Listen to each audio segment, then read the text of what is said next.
Hello, and I've got a really exciting video for you today. It's very different to what I usually present because I'm having a sacred chat, and this sacred chat is going to be about France, about Magdalene, about Paris, and about the life of Patricia Russo, who is my guest. I'm so honored that she's here. So let me tell you a little bit about Patricia and then we will welcome her in.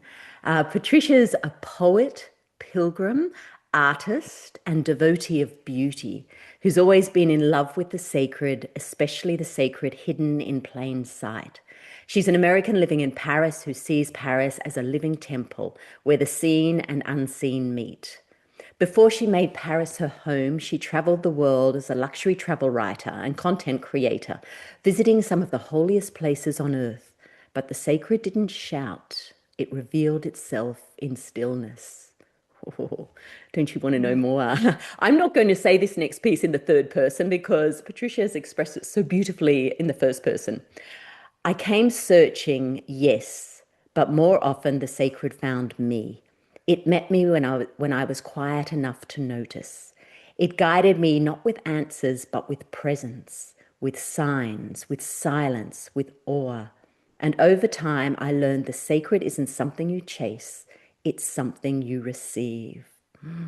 So that just gives you a little bit of the foundation of what our conversation will be.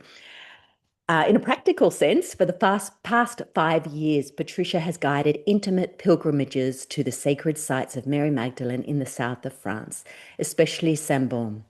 Over time, her guests began to ask for Paris, and she began to share the sacredness of Paris with them. So, this is what we're going to explore in today's sacred chat. So, Patricia, welcome. Thank you, Jacqueline. The honor is mine to Mhm. to be invited to join you. Thank Yeah. you. Thank you. Thank Thank you you. for the And invitation. and of course you're not going to be aware, those of you listening, but Patricia and I've never spoken before. This is actually our first conversation. And so we could get quite personal while we just catch up on our lives. Um, However, the way that we originally connected was through Substack. So just before I went to France this year in early May, I just had this idea suddenly, like, I'm going to get on Substack, and suddenly started to write on there. And I probably did a bit of a search of Magdalene or Roseline or something, and Patricia came up, and I started to read Patricia's beautiful, beautiful posts and notes, and your voice is so pure and so devotional, and I loved it. And then it turned out that Patricia and I were in the south of France around the same time. In fact, one day we were actually on Sainte Baume at the same time, and Patricia was with one of her guests at the top of the mountain, and I was with a friend in the Yoni cave of the mountain, and our paths didn't cross, but we were actually on the mountain that same day. So we've stayed in connection through Substack, and I invited Patricia to join because I'm not returning to France next year, and several people have asked me about my pilgrimage, especially in Saint Baume. And I thought, well, Patricia does guide women through that beautiful sacred area of France. And so if we have a conversation, you can get a feel for her energy and her approach to Magdalene, to these sacred sites, and to the sacred generally. And I just wanted to have an excuse to chat with Patricia. And so if I said, come and join me on my YouTube channel, I was hoping she'd say yes, and she has. So, Patricia, let's start. Actually, I just want to say first, too, this is a chat. So even though I'm starting with a question, if you're listening, this is a conversation. And so it may be that Patricia asks me some questions. We might go off topic a little. We're just going to explore and let our conversation just meander and trust, always in trust, that this is perfect for us. However, there is one question I'm going to start with, and that's just about Mary Magdalene and how and when she first called to you. When did she first come Mm. into your life? This is the question that I get asked a lot, actually. And I wish that I had. First, I want to just say, Jacqueline, I had no idea that you just started your Substack. That's so crazy because our worlds converged there on Substack. And I loved, I loved that we were kind of walking together virtually in the Mm, same place in May, I think it was. And then I just watched you go. You were on pilgrimage for a long time, I think, for many months. yes. And so it was just nice to watch you. And I think it's a perfect place where we can share where we are and how we are there. And so, Mm, but I had no idea that you're a newbie on Substack. So welcome. And I thank love that. Um, I love this question. And it's a question that I begin every pilgrimage with myself when I guide women, you. because I want to know really their connection, each woman's connection to Mary Magdalene. Mm, It's such a personal question and it's such a personal relationship. And even though I can say now, and I've written about this, that there are some universal answers that have come up and mm, out. mm, Now it's been 6 years really since I've shared this pilgrimage to Sainte Baume with others. Um, it's rare for me to hear an answer that I haven't heard because who is Mary Magdalene and how did Mary Magdalene come to you and who is she for you and all this. It's a really intimate it's an intimate experience and it's an intimate part of why we walk this path. I wish that I had this magical big, that she came. Some of my favorite answers are she came to me in a dream. I channel her. I just, yeah, I don't have any of that. I'm really much more practical.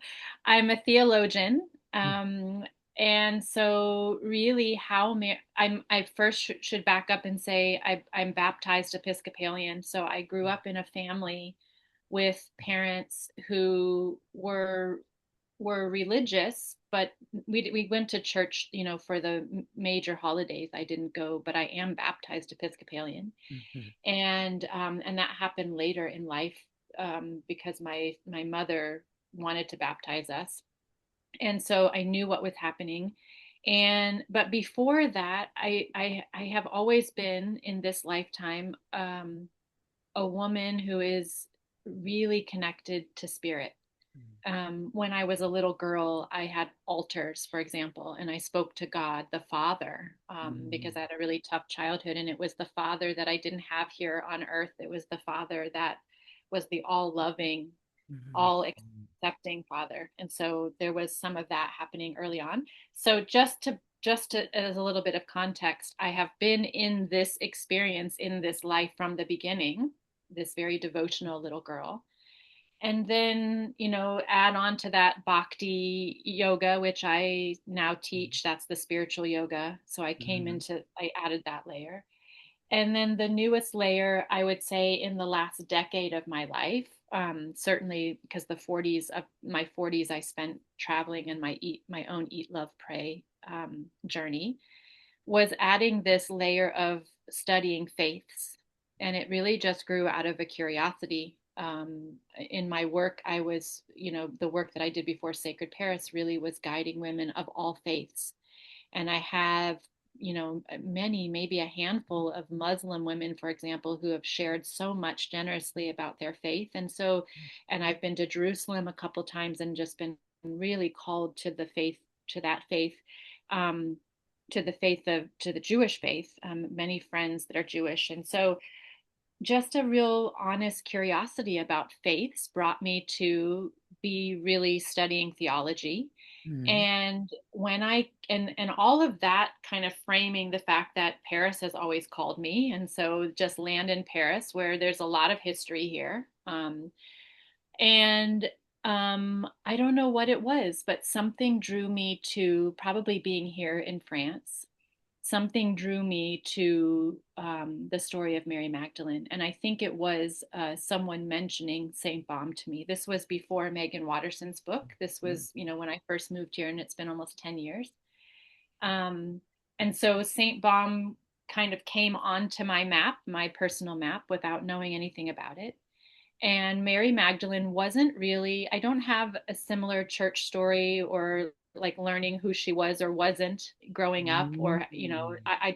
I didn't have any of that. I didn't really have any of that. I really was focused more on Jesus and more on God. Like it was, I never really focused on any of the Mary part, and not even Mother Mary. It was Mm. really more about the Mm. paternal Yeah. father in my faith. That Wow. was the focus for me. And then Mary came in through France, and I just started following the curiosity of who is she? And the first place I turned to was Karen King, because I really am very much, have always been, even though I'm a poet and a writer, that doesn't, there's a contradiction there. I have really always wanted to anchor myself in something that feels true. And so I started studying the Gospel of Mary with Karen King, just reading her books and really studying the Gospel. And then that led me to Megan Watterson. Mhm. And that's when I discovered Megan Watterson's book. And this was right after I had taken my own trip to Sainte Baume. So I went to Sainte Baume the very first time blindly without having really a relationship with Mary. I literally just arrived there with this inkling that there's a sacred place connected to this person, Mary Magdalene, that the French have great reverence for and have had for a very long time. And this is really how it's crazy, but this is really how I love to travel in the world, is without doing too much research, kind of just following my own intuition, arriving there blindly and open heartedly so that I can really feel without adding, and then doing the research after, or asking the questions after, or sitting in the curiosity after. And the way in which Sambam opened itself to me is was really magical, in such a way that I promised I would go every year for the rest of my life after that first time. And it was after that really profound experience that I read Megan's book, and then really realized, oh wow, this is what I just experienced, and went into Megan's world. And I've been in her House of Mary, this community that she has, for the last five years or so, really studying with her. Um, and yeah, and we've become great friends, and we'll guide a pilgrimage together next year. It's the first time for her to go back in 7 years, and I'm really excited about that. And so I don't know, that doesn't really answer your question, but I don't really, it's really about just following a curiosity. And I think it was inspired by living in France and just what people were Mm. telling me about this. And then in all these almost 9 years of living here, and certainly the last six of having my own relationship now with the land and with the with the energy of Mary Magdalene on the land, I've I've kind of surmised my own personal relationship with her and who she is for me in my life now, which I don't usually share openly too much, because I really want to be able to hold space for women to come with their stories and with what they believe without the overlay of my experience. So I only share that piece of who is Mary for me when I'm asked directly on pilgrimage by women. Otherwise, I hold space for their stories and for who she is and for the story to unfold in real time. And I feel more like an alchemist, when I'm guiding, which maybe resonates with you, because this is really what we do, is we hold the space for all the energy that arrives and the stories that arrive.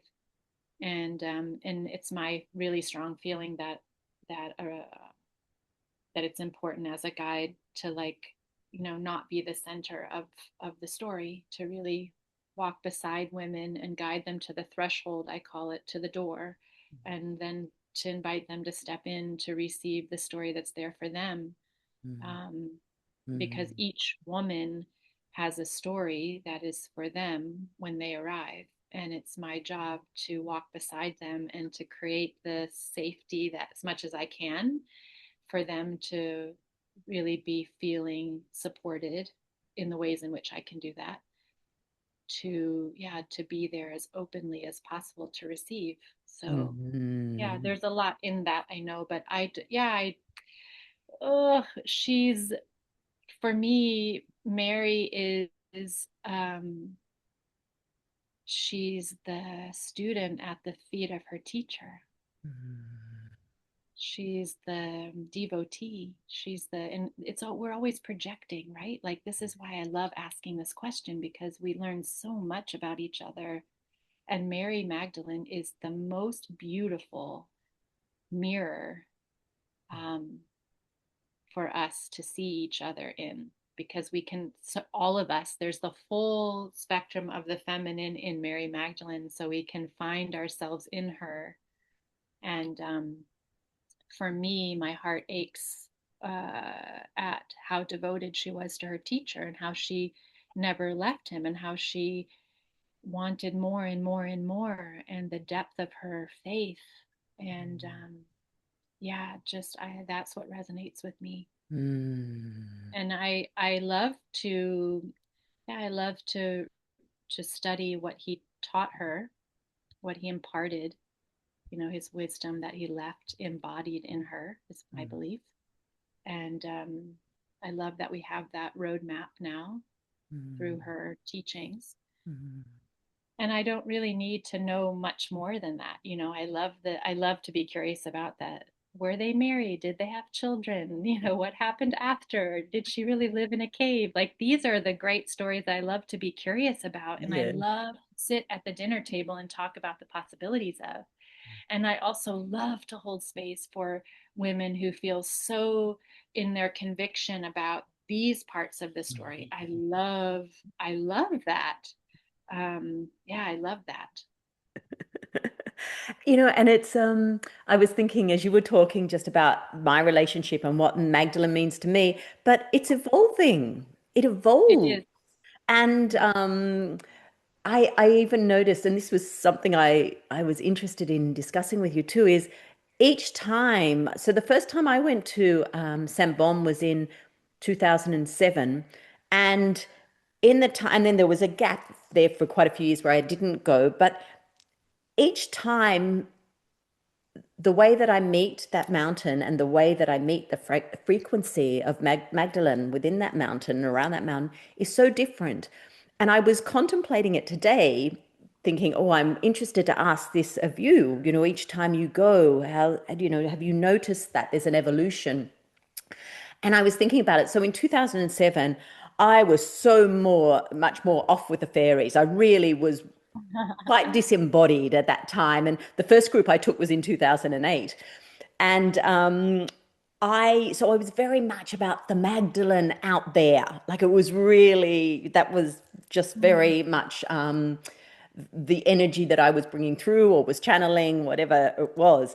And each time I've gone back, and especially in the last few years, I've noticed it's just becoming more and more embodied. And the nature is becoming more and more important. And more, that's where I'm finding her now. And it's such an interesting reflection. And exactly what you said, it's a mirror for my journey because I'm Right, becoming more embodied. right. And so my whole experience is changing. So I'm interested for you. Have you Well, experienced for that? certain. And I've actually had now 3 or 4 women who've returned 2 or 3 times for this very Mm. reason. It doesn't, for me, I can speak for me. I just told you I had this mystical experience at the top of the mountain and promised that I would return every year for the rest of my life, which I have. And it doesn't, it's not, some women arrive and they're like, okay, I've seen this, I don't need to come back. And some women feel like you and I do, which is that the land keeps calling us, and there's more work to do, or there's more to see, or there's more to feel. And I don't know that it's such a beloved place for me that I just don't know that I will ever stop going back. And I love Mm. that this is probably why. Yes, it's the land, it's super sacred, and I absolutely love the story of it.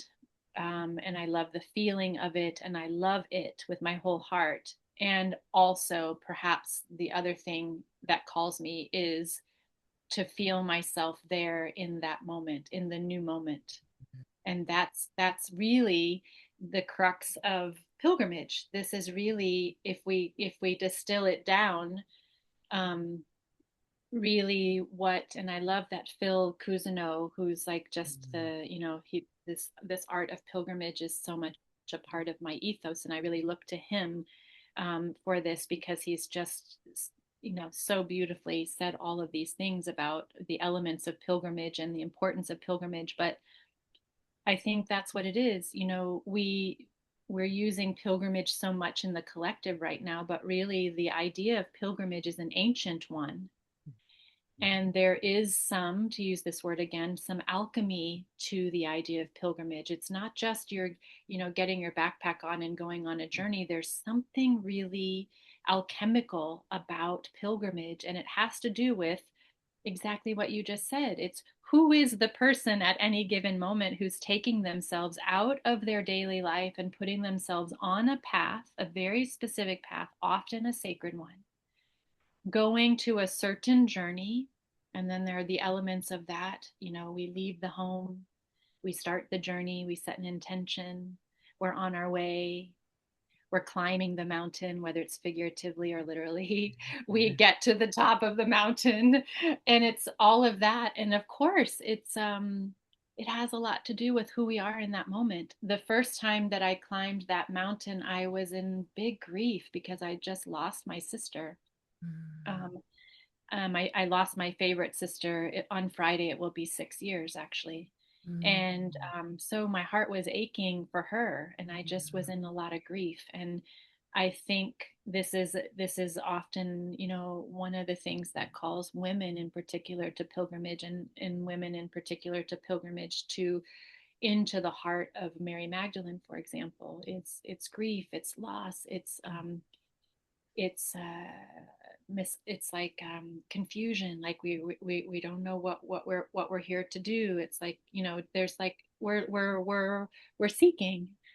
And so I was really in a lot of pain and grief at the time when I first went, and the mountain held me in that.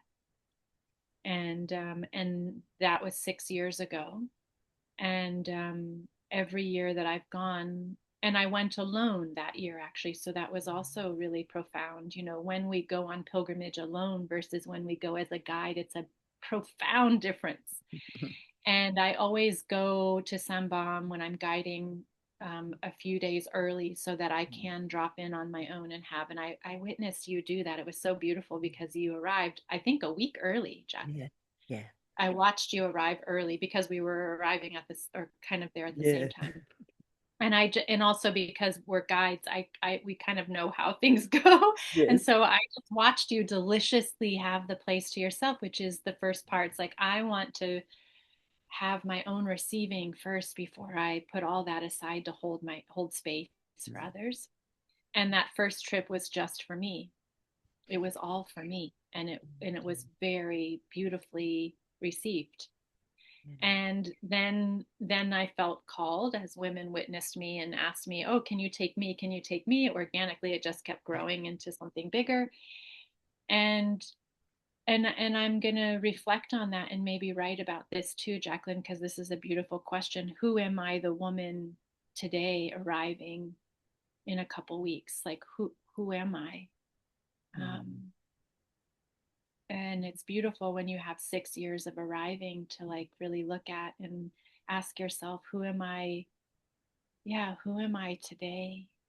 Who am I in this moment arriving here? And what is my intention for this arrival? And what yeah, what do I notice about the difference in me over the 6 years? And what has this land meant to me? Or what has this place meant to me over the 6 years? Yeah, it's a really beautiful contemplation. So thank you for inspiring that. Mm. Yeah, I mean, this now, my business, Sacred Paris, celebrated its 1 year anniversary in June. And so, Really? It's only been a yeah, year. it's only been a year. I have literally been living the Sacred Paris life since moving here, but I didn't know. This is the miracle of God. I didn't know that this was going to be my purpose. I didn't know that this project was going to come. I was doing online work. I've been living in Paris as a pilgrim on my own, just naturally. and writing about it for a very long time. But 2 years ago, I got a message literally from God that said, "Your online work is finished." And I had a full practice. I was working deeply with women, profound transformations, and I really felt on purpose. And I got that message, and I've become so obedient to it. At 55, I've learned what it feels like to not be obedient to it or go kicking and screaming like, no, that is not what's happening. But I've become kind of really obedient to it. So I heard this message, this is no longer your work. And I sat with that and witnessed myself in the grief of letting something go that I felt really connected to and on purpose with for 10 years. And just little by little, my entire business just dissolved right before my eyes, before the new thing arrived. I didn't know what the new thing was.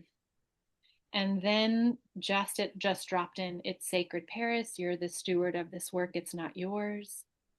It's a French company, not an American one, because you're giving back to the city that's given you so much. Um, you're to ask for investors so that you're not bootstrapping it. It's bigger than you. You need help to fund it. Like it was all very specific. And that, yeah. And then June. So of course that was a great initiation because I created a French company. It's not easy to do that as an American, even after being here for so long. And so that anniversary happened in June. And so this is the second year now that I will go back. But really, my business, I feel right now, mm, I feel really proud of what I'm doing with Sacred Paris. I feel really proud of it.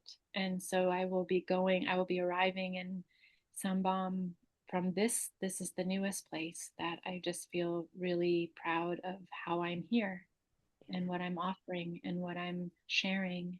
Mm. And this is a very new and different me than the first girl that arrived without really knowing anything about the mountain. Yeah. Beautiful. And of course, that evolution, I mean, yes, it comes from the mountain, it comes from the Magdalene, it comes from God, it comes from so many places, but also, well, for me, the women I'm with, Yeah. I like that is the evolution that comes from, for me, from that sacred connection is also so profound. And yeah, I just think that's also beautiful about being a guide and having that experience also as part of, yes, pilgrimage, like you said, on your own is can be incredibly profound, but there is a whole other level to it with others when you are with one other or in a group as well. And everyone, because it's that thing of the being greater than the sum of the parts, the Right. just what you create together, this Right. energy, this almost entity, like it's a whole separate thing that carries the group into an evolution, um, Right. is also very much for me a part of this returning pilgrimage and really this deep desire to be on pilgrimage with other women. Yes, me too. The other thing I've noticed that this just came to me, Jacqueline, as you asked, like just to notice the difference in myself returning to the place. I've also noticed the difference in the women that I'm attracting to walk with me. And so that's how it works, right? As we grow into our embodiment of the work, as you now are, it's going from the Magdalene outside to the Magdalene within, which is so beautiful to witness, sister. um, Thank you. yeah, you're going to call or attract the women that are wanting to walk with you from that inner embodied place, because then they see that and feel that with you, Yeah. and they want to walk with you, in that. And so that's beautiful. And I have noticed the this beautiful, I don't know what to call it, but it's just this progression of gorgeousness of women that want to come and walk with me. I just like, I feel like I should be paying them most of the time. I mean, I say this because it's just like, wow, pinch me. Like, I get to do this for work. Like, and they're always just so, yeah, I'm just in awe. I'm at their feet, in service to them, just like really just gorgeous women. um, yeah, so thank you for naming that because it is so true. Like just Mm, the women to walk together, to sit together, to heal together. It's profound. Yeah, it's a deep calling, and it's really the medicine yeah. that we that And we so need. sometimes you have just one person with you, and other times in a group. Is that how it's My evolved? pilgrimage, yeah, my pilgrimages are very intimate because Mm, the place where we stay only has 4 rooms. And so, okay. and the other governor for me, just this is my own way, right? I like to be in intimate space, but I also like for us to be in one car. Mm, And when we're in, that means that five booties and 5 small pieces of luggage. The trunk space has been challenged with the women coming. Yeah, at the moment, I really preferred. So at the most, it'll be 5 of us total. yeah. Mm, And then every month, for May and September, the 2 times that I guide, I'll always offer one of those weeks as a private pilgrimage because there mm, are very specific women, and I'm thinking of my beautiful woman for September, who really want to have me to themselves. They mm, want to have their own experience, and I really, because I'm that way, I really want to honor that. mm, So I always save one week of the month, and those usually go first. mm, So, and then this year I added an extension for Paris for a 4-day Paris residency in May and in October. That can be added because now I have this residency experience. mm, And so, and that happened gorgeously this past May, where the woman came and instead of just rushing back to the US, she wanted to kind of steep herself in the energy for 4 days in Paris and just be here before, yeah, before rushing back. So it was really perfect. And that's what seeded the idea that, oh wow, those are perfect together. So yeah. yes. Beautiful. Oh no, I agree. I've always been contained by the numbers of the accommodation as well. However, I have rented a van. I'm a bit over van driving after my pilgrimages this year because I had three that had Wow. vans, and of course for Wow. me, I'm driving on the wrong side of the road as well. So it's Right. And those roads are dinky, Jacqueline. So bravo, because I'm renting the largest, smallest car that I can because yeah, I mean, I'm about to outgrow that because God's pushing me to, with Megan, we're hosting 50 mm, people in 2 weeks. So I'm not doing the driving. I'm hiring the transportation. So but yeah, I prefer that we're together. I prefer that the conversation stays together. I prefer that the energy stays together. And so when it's mine, when I'm in charge of the experience or designing the experience, I really want it to be an intimate one. yeah, I Yeah. agree. I agree. No, the three of my trips in Europe this year were 6 people, which I really loved. 6 was a great number for me.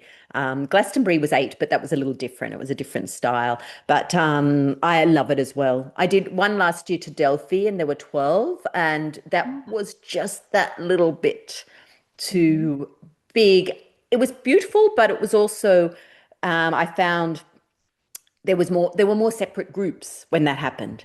Even Right. at the dinner table, people break Right. off into groups, Right. whereas I do like to be able to Right. keep it exactly what you say, keep that intimacy there. Yeah. Right. Okay, let's go to Paris since you touched Right. on Paris, and I did very much appreciate your Magdalene discovering Mary Magdalene in Paris guide that you had, and I'd already written a list because this was my first time back in Paris since 2013. And when I was there in Wow. 2013, I was there with my 13-year-old daughter because I actually led a mother-daughter pilgrimage Oh, in across gorgeous. the Pyrenees from Biarritz or Saint-Jean-de-Luz, I think we started, and we traveled across. And so I was there with my daughter, but I just haven't had the call to go back to Paris. And I used to love Paris, but hasn't been there. And this year was like, go back to Paris. And it was so interesting that we ended up connecting. And then you Yeah. had your Mary Magdalene guide, and I had the list already of where I wanted to go. And fortunately, they were all in your guide. And you also brought in this beautiful, it was like I could see it through your lens as well. See the Mm. bits within the wherever I was visiting that really spoke to you. But I also loved the ritual and the intention that you brought into that guide. And sometimes I used it, and other times it prompted me to create my own.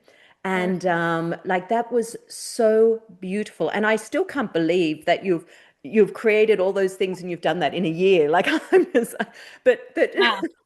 Yeah. talk a Well, little bit to the Paris and what you're offering. creation, yeah, the creation was a little bit more than a year, but the business, the official business Right. anniversary is a year. Well, I love hearing this feedback about this guide because Mhm. the guide, I created the guide as soon as I created the business, and now I need to revisit because one thing I want everyone who's listening to know, I do not claim to be an expert. I do not claim to know every hidden secret thing because Paris doesn't operate that way. Paris reveals herself slowly, Mhm. and Paris reveals herself uniquely. I want to say, like, one thing that I love is that you and I may set out, may both have similar days designed, um, and we will be guided in completely different ways, or things will unfold for us, or we will notice things differently. And that's really the nature of living in Paris, is just being open to the sacred revealing itself to you in the way that it does uniquely for you. I need to revisit that guide and now look and make sure that everything is in there, or add some things because I feel like some things are missing now after a year or two. Um, my main work here is the 3 hour tours that I do. Okay. So I guide, I have several different things, themes, but mainly the most important tour or experience that I guide, or the most, not the most important, maybe the most popular one, is an experience that was inspired by a woman last year who asked me to design an experience for her. She was going to Chartres to study with someone about sacred water. Mhm. And so she sent me a request and she said, I know this is going to sound really crazy, but can you design a 3 hour tour in Paris that has the themes of sacred water, Mary Magdalene, and the divine feminine all in one for 3 hours? And I love challenges like this, and also muses like this. Her name's Teddy, and she inspired me to create what I now call the Sacred Waters Walking Ritual. And it has 5 places and 5 different energies of the Magdalene inspired by each place. And what it is now there are 5 jars where we actually collect the sacred water from each of these places. And there's a blessing for each water, and an intention for each water, and an energy connected to the Magdalene for each water. And it seems to be, in the very first one that I did with Teddy, these jars were just jars that I had that, could screw so that she could take the water home. Now it's a whole thing, because it's been designed, and the labels are, it's You do love professionally. beauty, Patricia. It was absolutely, I just said, okay, thank you, Teddy, for the inspiration. And then actually she just visited Paris on her annual visit, and I presented her with the new version and she came to the last place, and we did a whole ceremony around it. So now that's a perfect example of, what I prefer to do is guide women through sacred experience in Paris that they can't find anywhere else. Sacred Paris is the first and only sacred/spiritual tourism agency in the city. So it's the Amazing. only one doing that. Amazing. And certainly part of what makes that special is that I'm an American living here, so I'm looking through the lens of an American. I'm not French, so I see the city in a very different way than than somebody who's, even my husband. When I point out things, he's like, I've lived here for my whole life and I never noticed that before. Mm. So they are the ethos of my work here is three parts. One is something we've already talked about, which is pilgrimage as practice. Mm. So everything that I do is really through the lens or the invitation of pilgrimage. Even if you and I set out on a little 1 hour walk, it's like, can we add the elements of pilgrimage in here? Can we feel as if, and because the main thing about that for me is about walking lightly and about walking deeply everywhere you go. And when you set your intention to do that, the place unfolds for you in the way to meet you in that. So pilgrimage as practice is the first part. The second part of it is art as a devotion, and I call on Julia Cameron and The Artist's Way for that, because that book changed my life. And actually sent Julia a message and asked her to collaborate with me, and she said, "Oh dear, I love what you're doing, but I don't have time, and I give you my blessing." So I love that she sent that message back, and I feel like I wanted her to know that her work inspired me and is touching every part of what I'm doing here. And then the third part, of course, is the feminine is sacred. So it's pilgrimage as practice, art as devotion, and the feminine is sacred or as sacred. Um, and that's really everything that I do points back to one aspect or all of the aspects of the ethos of my work, which is those three things. And this is really the culmination of being in this body for 55 years. So, it's really what happens the longer you're here and the more you do. Every bit of my work has led me to this. So I'm sharing my way of being in Paris. It's tours and experiences. It's these 4-day residencies that I host. So I host solo women in this sanctuary apartment that was my first apartment before meeting my husband, and I use it as an office now. But Mm. only for certain months of the year I host solo traveling women, and it's called a soul residency. So these are invitations for women to come here either self-guided or fully curated 4 days with me, where everything is thought of for them. Wow. And then, of course, the pilgrimages and retreats Mm. is the other big part of my work. And Mm. yeah, and I'm writing. And then the other fun projects I have that are associated with this company are the online boutiques that I have. I am I had a um, question about that. Yeah, I can we go into that now? Because it's like Yes. my favorite part. I have been collecting these gorgeous vintage relics. I call them relics. I know I'm not Catholic, so I don't know if I can really use that word, but I call them relics because of how special they are. But these just very old Mm. devotional pieces that I have been loving and collecting on my own for a very long time. And I think it was just a sister asked me to find one for her when she noticed that I was wearing mine and asked me about it. And so then it was, inspired to look at the brocants for someone else. And then I realized, oh, there are other people who really value these things as much as I do. And so I just decided, actually, at the beginning of this year, I think it was, to create this hidden reliquary, which is an online shop sharing these vintage, mostly old vintage rosaries that I find at the flea markets here. But also now I'm finding other things, bonnetiers, these little water fonts that you can put by the door.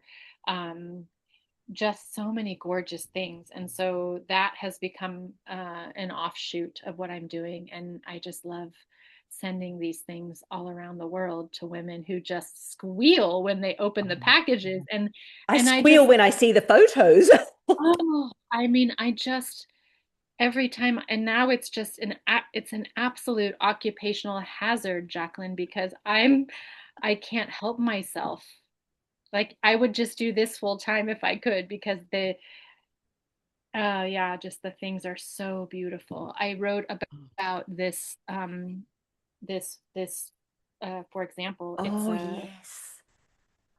it's one woman's safety pin of pilgrimage, basically the history of her pilgrimage. These are medals that she collected over the course of her life, I would imagine, because it looks, one will never know. Oh, But the research, mm. I will spend hours and hours and hours researching something that I found at the brocante. This weekend, I just found this old passport Oh, which has something that doesn't exist anymore, a permit, but it has the actual man's picture still in it. And all of the stamps. I mean, Jacqueline, this thing, look at this thing oh my gosh. from the 1940s, Wow. There fully is intact. nothing like brocants. There is nothing like it anywhere Oh, else in the world, I don't think. nothing. We could do a whole conversation about this because, and now that I'm officially, a buyer, Yeah. now I have some, some friends that are a fit, like they're professional brocante people, and they send me messages now. I found this 18th century Mary Magdalene medal, and like I can't, it's like a full-time job. I just can't say no to anything. It's funny you saying that. That green jug came from a brocante in near Oh, Quezar, I think it was, in the Long Dock. okay. Yeah, I love it. Yeah, it's I just, love it. there's just some things that have to come home with you. For sure. For sure. And I love things that have been clearly loved and prayed with. Yes. Like I love things that have been prayed with. And yeah, I could we could talk all day about this because I don't know what it is. Maybe it's a past life thing, but I just am Mm. obsessed with Mm. old devotional Well, things. I think it is just that. It holds the energy of devotion. And this is leading me into two things I want to chat about. Because one, when you talked about the rosary, is that I said to you, I got Oh one. yeah. I got one in La Madeleine because I was sitting Uh, in there. So La Madeleine, for those of you who don't know, is in Paris, and it is the church to Mary Magdalene. And I was sitting meditating, and she said, "Go and get a rosary." I'm like, I grew up Catholic, and I'm like, okay. I don't know that I need a rosary. Go and get a rosary. And so I went and I did buy this one, and I actually bought the little medallion Perfect. of the that has Mary Magdalene on one side and the church on the other side because it did have a cross on there, and I changed it Oh, I to love this. that. But it just every church I went into, actually every sacred place I went into while I was there, I prayed with this. So I feel like it's Oh, imbued. And that's what I was yeah. thinking, as you said, it's these objects have so much devotion just in the faith and the yeah, it's I just think it goes into the essence of it. And that leads me into the other conversation I wanted to have with you about Notre Dame because I read Wow. about you recently, your how you had felt about the refurbished Notre Dame, and I had an experience this time of going in. I Notre Dame is very sacred to me because when I did a journey in 2006, and it was a Templar initiation journey, and it was based on the book Rosslyn, and it was all about the Knights Templar initiation points from Santiago de Compostela, which was the base chakra, through France up to Rosslyn Chapel in Scotland, which is the crown, and Notre Dame in Paris is the throat chakra. And everyone on that journey, two people had to do an initiation. And at the time, I was working as a sound healer. And so I did the initiation with another lady at Notre Dame Cathedral. And so led everyone through a whole ceremony. And we did it around the 0 point, which was the original one then. I've discovered it's been moved now. They've put the one they've got there is not the original. The Um, shame. and it's so sacred because I held this ceremony. I mean, obviously, all the tourists, everyone was still there.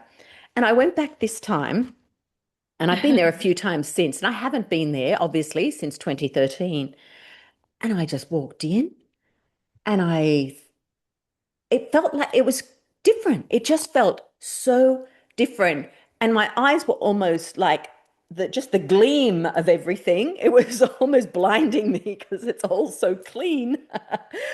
And I couldn't feel the soul of that great cathedral anymore. And I knew it was still there and the bones were still there, but I couldn't feel the soul. And I sat down with my rosary and thought, okay. And that helped get me into that devotional space. But where I got to around that was all of those things that were in that cathedral, and all those walls and the layers of that were layers of whatever has coated the walls, all of that holds, hundreds and hundreds of years of devotion. And it was just like cleaned away. That's how it felt for me. And so I love that you wrote that I think it was a note recently where you talked about that and where you got to with that. So would you like to just share a little bit about that? Yeah, we may lose some listeners here because I used to love Notre Dame. Mhm. I absolutely loved it. And I wrote two things that I will guide listeners to if you're feeling a tingle around this conversation that Jacqueline and I are having right now, because you feel connected to Notre Dame too, or you feel a certain way about it now. One, I wrote a whole series about Notre Dame and about the way in which, all the artisans and where I was on the night that it burned, because I was literally teaching a bhakti yoga class in a yoga studio called Raza, 5 minutes down the street from the Notre Dame while it was burning, and I didn't know. And then we came out, and it was a really gorgeous experience to just be there in the moment, to feel the ache and the loss as the crowds were singing as it was burning, and so that was a moment for me that I'll never forget. Um, Yes. And then I wrote this latest piece. It was an actual piece called The Two Hearts of Notre Dame. Mm. And at the very beginning of the piece, I said, I have a confession to make. I've fallen out of love with Notre Dame, which is pretty bold of me to say because Very I bold. really, like I just said to you, I prefer not to share my personal opinions about things because I want to keep it open for people. However, I couldn't help myself because of exactly what you just said. And it's important for yeah, I never want my experience, and I trust everyone's own discernment, but I never want my experience to cloud someone's experience walking in there. But it's true. When I walk in, I it's so poetic, Jacqueline, actually. What you and I are touching on, or what we're pointing to, is what I say in my essay. What used to be felt when you walked into Notre Dame was the soot on the walls from the thousands of years, or however old it was before the burning, or however old it is now.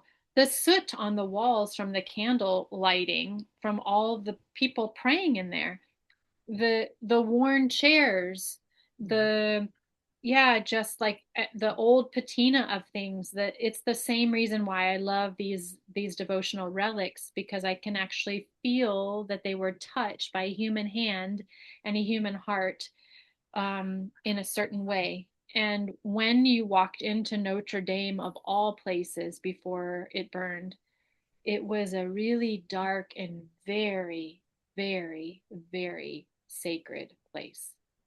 You could feel the depth Mm. of prayer there. You could feel how old it was, and you could feel the generations of prayer there. You really could feel it. And that was the story that you were being invited to walk into. Mm. And now all that's happened, for those of you listening who love Notre Dame, who still love Notre Dame, all that has happened is that the story has changed. That's all. That's all. And what I would say is her bones are still there.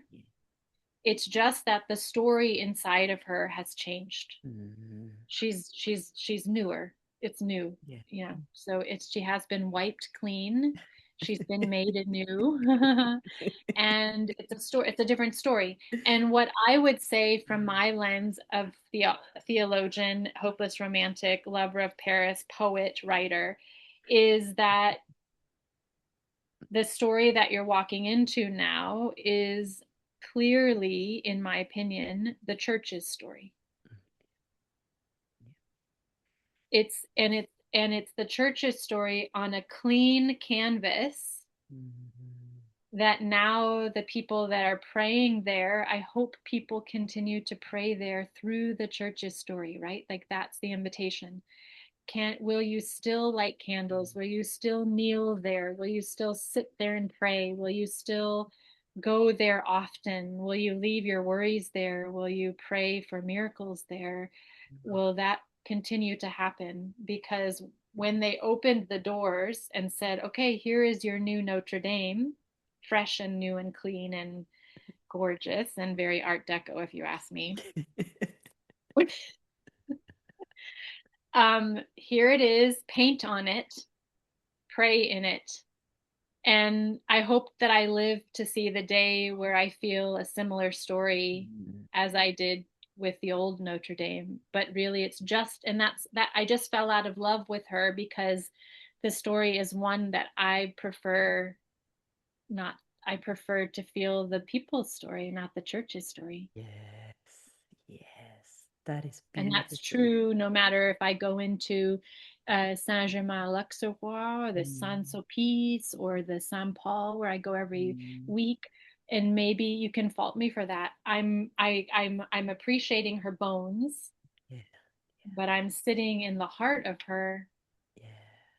feeling the heart of her with my own heart and my own beads and my own candles and my Mm. own prayers and my own worries and my own grief, as if it's the grief of it all, the love of it all, the heart of it all. And that's just my experience. That's the way that I live here and the way that I, yeah. So yeah, it was very personal, but I really, the focus of that piece was really about the two hearts, the Mary Magdalene heart Mm. that's Yes, there because that's there's a right. chapel. It's Yeah. gorgeous. Yes. And the crown of thorns there, this Jesus, this very, very, we've got the Mary's mother and Mary Magdalene in Notre Dame, and we also have the really big Jesus energy there. Mm. And so we do have the heart in the bones, or in the in the bones. We have the heart there. It's still there, and the crown of thorns is the most precious relic that France has. So to have that in Notre Dame is really spectacular. Mm. Yeah. Um,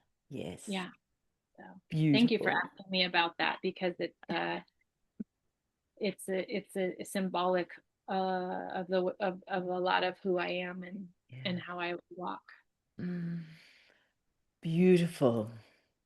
Wow. I feel that we're getting near the end of our time. Although I could keep chatting, but is there anything alive in you right now, Patricia, that you feel that you would love to add to the conversation? Mm, I think I mainly want to just thank you, Jacqueline, because it's so true what you said. We're a sum of the parts, and you don't have a sacred Paris without what sacred Paris was before it was sacred Paris was one pilgrim living on her own in her own way in Mhm. Paris. And now sacred Paris is a greater thing, and conversations like this are a greater thing because women want to have this conversation. They want to walk together. They want to sit at the table together. They want to sit in the cave where Mary Magdalene might have lived together. And so thank you for calling me close, and thank you for, Mm. you know, taking my guide and walking with my guide, and thank you for the opportunity to share my story. And yeah, just thank you for being here with me. And that's the main thing that I'm feeling like in this new place. It's like I just feel so blessed to be part of a story that others want to be participating in. And Mm. especially in this time of automation and AI and moving fast and disconnection and all that's happening, it's so important to be part of something that is still very much at the center of us, and it's about the heart, and about being love. And yeah, so that's really it. Thank you for wanting, like, just thank you for wanting to hear about my story and for lifting it up Mm. and for wanting to sit beside me and walk beside me. Thank you, thank Mm, you, thank you, been thank you, such thank a gift, such a you. pleasure. And so I'll put the link below. So your website is the best place for The people to. website is the best place, and things are already filling up for 2027, which feels like Mm. so yummy. I just like, wow, that's so yummy. And I am in Sambam 2 times a year, in May and September. I love these 2 times of year because they're the shoulder, they're the beginning Mm. and the end. So we have Sambam in the summer when she is just a full, like fully voluptuous and like just so deliciously blooming. And then we have the end of the year when I can feel a real big release where she's hosted Mm. everyone and it's like, whew, okay, there's like a letdown, it's like, whoo, okay. And it's the end of the season. So I prefer to be there during those two times of the year. However, I get called by private pilgrimage other times, and I'm so happy to return for when I feel called. And then I'm away from Paris October, November, December. I'm in California, my winter sabbatical, really a bear in hibernation. Like Yes. that's my like writing a lot, reading the stack of books that I can't read during the year. Um, but yeah, the best place to find me is on the Sacred Paris website and on Substack, where I spend most of my time these days. Mm. And I'm also so happy if any of your listeners want to hire or like have a Zoom. My yearly paid subscribers get a 60-minute Zoom with me to plan their pilgrimage, to answer questions, to design a day in Paris for them. And so this is just something, this is an added benefit that I offer to my readers who are patrons of my work. Ah, And so I'm doing fabulous. that a lot. Yeah, I just did that with two women last Ah. week where they're designing their own pilgrimage and they want to ask me logistical questions or if I could do this, if I only have so much time, what should I see? And so I'm very, very, very happy to answer questions in that way. Yeah, and then I have my Mm. many free goodies. There's a free gifts section of my website where you can find little mini pilgrimages for each of the arrondissements. You can find a pilgrimage reading list. You can find my pinned Google's map, or Google Maps of the pinned places. So I'm very generous in sharing because it's Mm. not mine to keep. I really want women who come here to have what they need in order to inspire them to Yeah. walk. Um, Beautiful. yeah, so Beautiful. And your devotion just comes through yeah, everything you create, your devotion and the beauty, like that essence of beauty, which I think is also such an important part of this journey. Thank you so much. And I would like to just add in, as our conversation has been a little bit of a foundation of it, but that I am holding a free event next week that I've called the Living Magdalene on Thursday, the 27th. So I will put the details for that below. I will put Patricia's details down below as well. And I'm thank you for your time and your presence and for walking. I feel like we've just walked a pilgrimage together, mm, and it's really been such a delight. Patricia, thank thank you, you thank so you, much. thank you, thank you, thank you. Mm.